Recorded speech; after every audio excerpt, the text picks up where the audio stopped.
दोस्तों, हम हर हफ्ते बड़ी मेहनत से आपके लिए एक दिल दहला देने वाली एनिमेटेड हॉरर स्टोरी बनाते हैं। तो अगर आप हमारी यानी खूनी मंडे चैनल की कहानियां एंजॉय कर रहे हैं तो हमारे चैनल को सब्सक्राइब कीजिए और हमारी लेटेस्ट वीडियोस की नोटिफिकेशन के लिए बेल आइकन दबाना मत भूलना।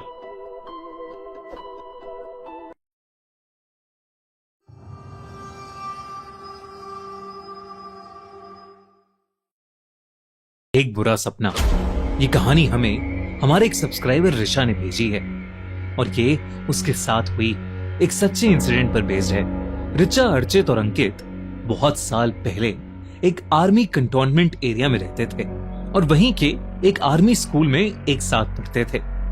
उस वक्त वो सब करीब 11-12 साल के ही थे। उस कैंटोनमेंट एरिया के पीछे एक बहुत छोटा सा मैदान था जिसके पीछे दूर तक फैला हुआ एक जंगल भी था। उस जंगल में बच्चों का जाना बिल्कुल भी अलाउड नहीं था। अफवाह थी कि जंगल में शेर और जंगली जानवर घूमते हैं। कुछ लोग तो ये भी कहते थे कि जंगल में एक चुड़ैल रहती है। पर एक शाम तीनों अपने माँ बाप को बिना बताए शैतानी की आड़ में जंगल की तरफ चल पड़े। उन्हें शेर और जंगली जानवरों के बारे में पता था, पर हर बच्चे को लगता है कि उनके पास सुपर पावर्स होती हैं और अपनी ही धुन में वो तीनों भी जंगल की तरफ निकल पड़े। शाम से धीरे धीरे रात का अंधेरा होने लगा, पर फिर भी वो तीनों आगे बढ़ते रहे। ऋषा को अंधेरे में बचपन से ही घबराहट महसूस होती थी और इसलिए वो वापस घर चलने की बात करने लगी। वो अपने दोस्तों को मना ही रही थी कि तभी उन्हें एक शेर की दहाड़ सुनाई दी। सबके रोंगटे खड़े हो गए। ऋषा ने डरते हुए पीछे मुड़कर देखा तो वहां कोई शेर तो नहीं था, लेकिन उनके सामने एक बूढ़ी औरत खड़ी थी। अंधेरे में उसकी शक्ल अच्छे से दिख नहीं पा रही थी, पर उसके गाल पर एक जख्म का बड़ा सा निशान जरूर दिख रहा था। उसने एक काले रंग का गाउन पहना हुआ था। अपनी काली ड्रेस के साथ साथ उस औरत की आंखें बेहद डरावनी थीं और वो उन बच्चों को घूरे जा रही थी।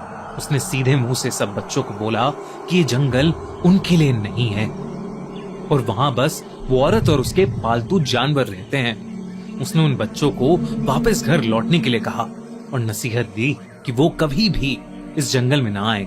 चांद के अंधेरे में खड़ी वो बूढ़ी औरत एक खूंखार चुड़ैल से कम नहीं लग रही थी।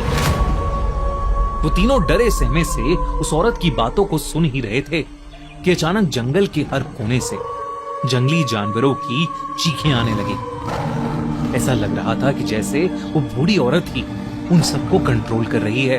उन तीनों में से अंकित और अर्चित दोनों ही बहुत घबराने लगे, बल्कि अंकित तो डर के मारे रोने लगा। जिसके बाद उस औरत ने उन दोनों को चुप कराते हुए मुट्ठी भर टॉफी पकड़ाई।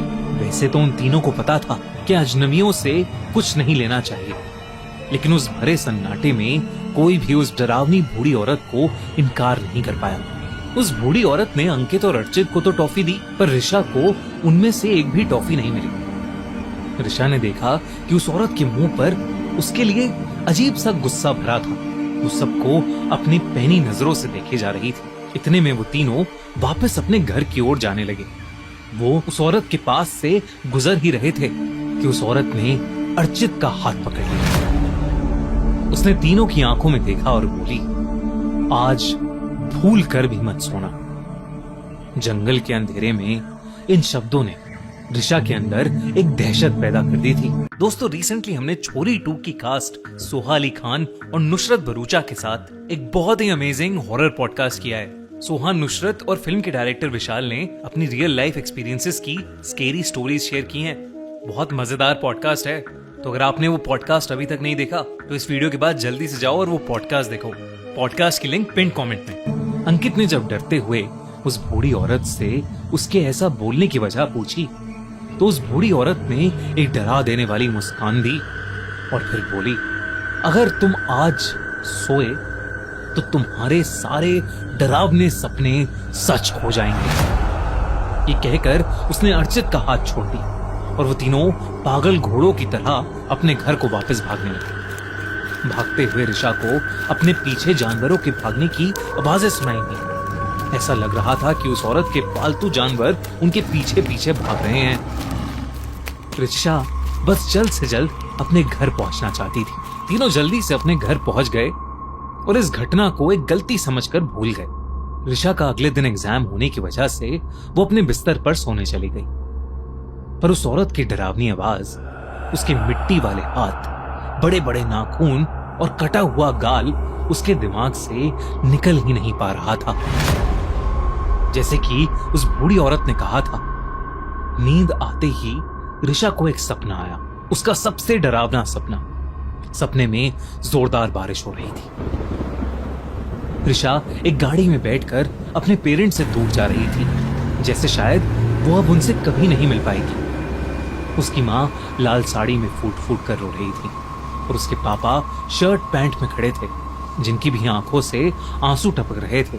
गाड़ी के दूर गुजरने पर रिचा ने जब पीछे मुड़कर अपने माँ बाप को देखना चाहा, तो उनके पीछे कोई और भी खड़ा था। चौंका देने वाली बात यह थी कि वहां वही बूढ़ी औरत खड़ी थी, अपने चेहरे पे वही भयानक हंसी लिए।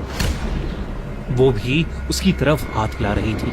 ये सपना देखते हुए रिचा अपने बिस्तर पर जोर जोर से छटपटाने लगी। सपने में फिर गाड़ी की स्पीड एकदम से तेज हो गई और उसने अंधेरे के मारे वापस आगे देखा।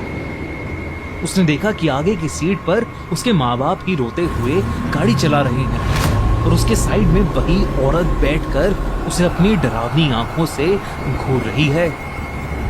गाड़ी की स्पीड अचानक इतनी तेज हो गई कि वो काबू से बाहर चली गई और एकदम से खाई में गिर पड़ी। और तभी रिचा की आंखें खुल गईं।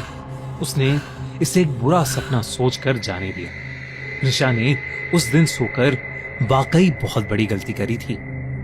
स्कूल एग्जाम्स के बाद उसके पापा ने अपनी बेटी को उसकी नानी के घर भेजने का डिसीजन लिया। मेरठ शिफ्ट होने के लिए अगले दिन रिचा गाड़ी में बैठकर जा ही रही थी कि उसे अपना वही डरावना सपना सच होते हुए दिख रहा था। उस दिन उसकी माँ ने लाल साड़ी और पापा ने वैसे ही शर्ट पैंट पहना था और दोनों वैसे ही रोए जा रहे थे जैसे रिचा के सपने में। जाते हुए रिचा ने पीछे मुड़कर देखना चाहा तो उसके हाथ और पैर दोनों सुन पड़ गए। सब सपने के जैसा ही हो रहा था। उसके सपने के जैसे उसके माँ बाप के ठीक पीछे वही बूढ़ी औरत खड़ी थी जो उन्हें जंगल में मिली थी और वो वैसे ही भयानक तरीके से रिचा को देखकर मुस्कुरा रही थी। पर इस बार जब रिचा की गाड़ी ने स्पीड पकड़ी तो वो किसी खाई में नहीं गई और ना ही उसके बाद कोई हादसा हुआ। 10 दिनों बाद रिचा को अपने पेरेंट्स से पता लगा कि अर्चित की माँ एक एक्सीडेंट में मर गई है। रिचा तब इस सब को समझने के लिए बहुत छोटी थी और समय के साथ वो इस बात को भूल भी गई। लेकिन कुछ साल बाद वो वापस अपने शहर में आई और अपने पुराने दोस्तों से मिली। तब अर्चित ने उसे बताया कि जिस रात रिचा को डरावना सपना आया था, उस रात उसने भी एक बुरा सपना देखा था। अर्चित ने अपने सपने में अपनी माँ को एक कार एक्सीडेंट में मरते हुए देखा था, जो 10 दिनों बाद सच हो गया। पर अंकित के साथ ऐसा कुछ नहीं हुआ, क्योंकि अंकित उस रात सोया ही नहीं था। रिचा को शायद थोड़ा थोड़ा सब कुछ समझ आने लगा था। उसे उस बूढ़ी औरत की बात याद आने लगी थी जिसने उन्हें उस रात सोने से मना किया था। रिचा का भयानक सपना असलियत में नहीं घटा, क्योंकि शायद उसने उस दिन उस औरत की दी हुई टॉफी नहीं खाई थी। पर उसे पूरा भरोसा हो गया था कि ये सब उसी चुड़ैल ने किया था। उस दिन के बाद से वो बूढ़ी औरत रिचा को फिर से अपने सपनों में दिखने लगी। आज रिचा 20 साल की हो गई है, लेकिन उसके सपनों में जब भी वो औरत उसे दिखती है तब रिचा के जीवन में कुछ बहुत बुरा होते होते रह जाता है। रिचा को आज तक उस बूढ़ी औरत की माया समझ नहीं आई। क्या आपको समझ आया कि वो बूढ़ी औरत कौन थी? हमें कमेंट्स में जरूर बताइए। और दोस्तों, सोहा अली खान और नुसरत भरूचा के साथ हमारा हॉरर पॉडकास्ट बिल्कुल भी मिस मत करना। अभी एंड स्क्रीन पर क्लिक करो और देखो छोरी 2 हॉरर पॉडकास्ट। और हाँ, अगर आपने अभी तक हमारे चैनल को सब्सक्राइब नहीं किया है तो जल्दी से सब्सक्राइब करिए खूनी मंडे और देखते रहिए हर हफ्ते एक दिल दहला देने वाली हॉरर स्टोरी। बेल आइकन दबाना मत भूलना।